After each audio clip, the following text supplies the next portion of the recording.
Bonjour à toi, bon peuple de Dieu. Aujourd'hui, je vais vous raconter une histoire connue et pas connue, mais connue, comme on dirait, Jeanne de France. Mais qui était cette fille? Elle est née au 23 avril 1464 et rappelée à Dieu 1506. Mais qui es-tu? Inconnue au bataillon, même en histoire de France. Elle est la première fille de Louis XI. Ah, Louis XI, on connaît un peu. C'est lui qui a mis son plus grand ennemi, Charles le Téméraire. Mais Louis XI avait beaucoup de préoccupations. Agrandir le royaume de France. Donc, il a eu la Provence, la Bourgogne et le pays artois. Mais que de malice, car c'était un homme très malin, très rusé. Aussi, dans la dynastie, j'ai prié le bon Dieu, j'espère que je vais avoir un fils. Et on lui annonce, sire, c'est une fille. Comment? Quel malheur! Dieu ne m'a pas exaucé! Et là, elle grandit. Ça nous choquerait aujourd'hui, mais c'était les coutumes de l'époque, surtout parmi les grands de ce monde. Et il voulut assurer sa dynastie. Mais l'âge de 5 ans, il découvrit que sa fille était difformée. Mais cependant, il n'avait qu'une idée en tête, assurer sa succession. Et il y avait comme cousin Louis XII. Et là, on fit un mariage. C'était à l'époque pour agrandir les royaumes, pour apaiser et tout. Et là, le mariage, tu te marieras avec Louis XII. Elle accepta bien volontiers, mais cependant, ce fiancé qui avait à peine 12 ans, quelle atrocité! Quelle atrocité! Je ne veux pas me marier avec elle. Mais les mariages, quand c'était décidé par le roi, on ne pouvait pas aller outre. Alors il y a eu des tas d'enquêtes. Mais suivons la vie de Jeanne de France. Son père l'ignorait presque, mais il eut la comtesse de Linières qui se trouve dans la province du Berry et elle le initia à lire, à écrire, à broder. Mais ce qu'elle a eu à l'âge de 5 ans, une locution intérieure, une voix lui dit « Avant ta mort, tu fonderas un ordre en mon honneur. » Elle était troublée, ne comprenait pas, et c'est avec l'âge qu'elle grandit. Et bien sûr, avec sa difformité, Louis XII ne voulait pas consommer le mariage. Il allait la voir de temps à autre, mais ça ne durait pas longtemps. 2 jours, pas plus, déjà partie. Elle a souffert toute sa vie, de ne pas être considérée. Bien sûr, elle était difforme. Cependant, la duchesse du Berry l'a s'en occupait bien, même avait une grande affection pour elle, lui a appris à écrire, à lire, à broder, et tous les métiers qu'on fait. Et alors, j'ai rattaché au royaume de France Bourgogne, Artois et la Provence, les 3 provinces. Lorsque Louis XII fut successeur de Louis XI, alors elle fut nommée duchesse de la province du Berry.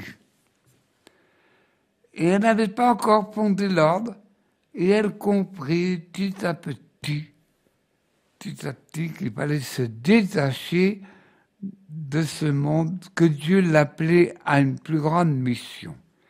Mais tout en étant duchesse de Berry, elle fut très bonne, très intelligente et sachait gouverner. Elle lutta contre les mauvaises mœurs et bonne gestionnaire, mais ce qu'on a remarqué le plus, elle avait une attention particulière pour les pauvres. Et les pauvres, il y en avait à cette époque, en veux-tu, en voilà.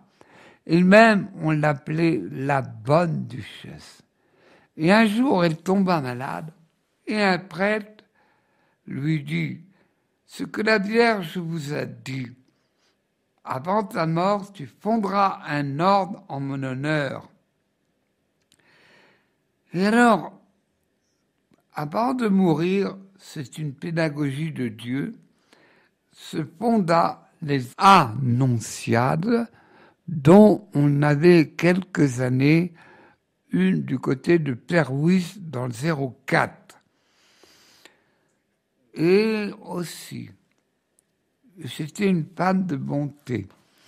Louis XII, à cause de ses guerres en Italie et autres, elle exigea, elle avait quand même de l'argent, étant donné que c'était une duchesse aussi.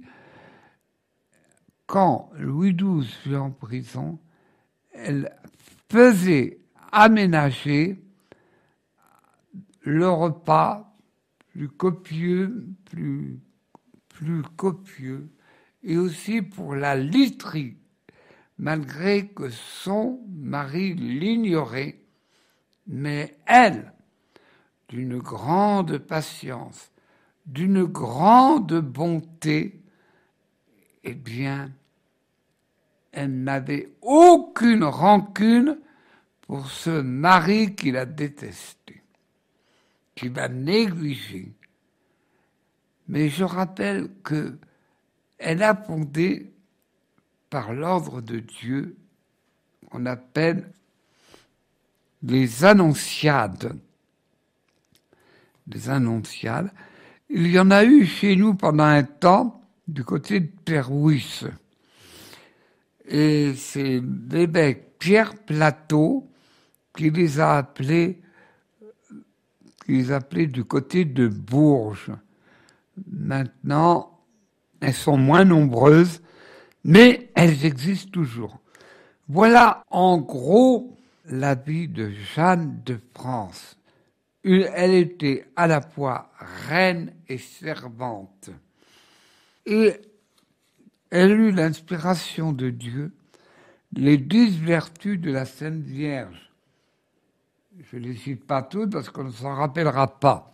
La pureté, prudence, charité, compassion, humilité, les 10 vertus. Et bien sûr, elle s'est répandue dans le monde, mais à la Révolution française, comme d'habitude, elle put expulser du royaume de France, mais elle continue de vivre ce qu'il y a, on ne les voit pas souvent. Voilà, bon peuple de Dieu, ce qu'était Jeanne de France. Je ne raconte pas les histoires et les méandres de la royauté, c'est à n'y rien comprendre. Mais Louis XI était quand même un grand politique. Et pour la bonne histoire, le pape de l'époque avait envoyé Saint François de Paule à Plessis. Lui voulait être guéri, Louis XI, mais il guérit son âne pour aller plus vite au ciel. Je vais vous raconter une autre histoire peu connue. Elle est du Cantal. Elle s'appelle Catherine Jarige. Catinon Menette, elle fut surnommée. Sa fête est le 4 juillet. Catherine Jarry est née dans le village de Doumy à Chavignac, 4 octobre 1754. Elle était le 7e et dernier enfant d'un couple d'agriculteurs pauvres. À 13 ans, elle perd sa mère et fait sa première communion. 2 événements qui l'affectent en profondeur. Plus tard, elle s'installe avec sa sœur Toinette à Mauriac, comme dentelière, et devient une menette, sœur laïque dévouée aux pauvres et aux malades. Elle sera désormais surnommée Catinon-Menette. Elle se mit totalement au service des miséreux, à une époque où les petites sœurs des malades du Père Serre n'existaient pas. Pendant la Révolution française, elle souffrit cruellement du fils qui déchirait l'Église. Elle refusa d'assister aux offices du clergé constitutionnel et commença à aider les prêtres réfractaires à exercer leur ministère clandestinement. Au plus fort de la terreur, Catinon-Menette parcourait les bois pour fournir aux prêtres qui se cachaient de la nourriture, des vêtements et les objets de culte pour célébrer les saints mystères. Elle accompagna l'abbé Filio au pied de l'échafaud et recueillit son sang de martyr. Elle fut arrêtée 2 fois, mais relâchée faute de preuves. Après la Révolution, la servante des pauvres poursuivit son ministère jusqu'à sa mort, 1836.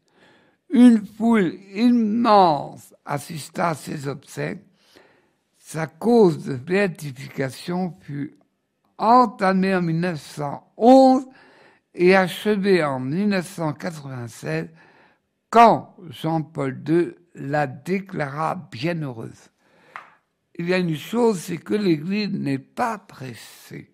Mais Catherine Jarry est vraiment la grande inconnue, un peu Jeanne de France, à cause de son père Louis XI.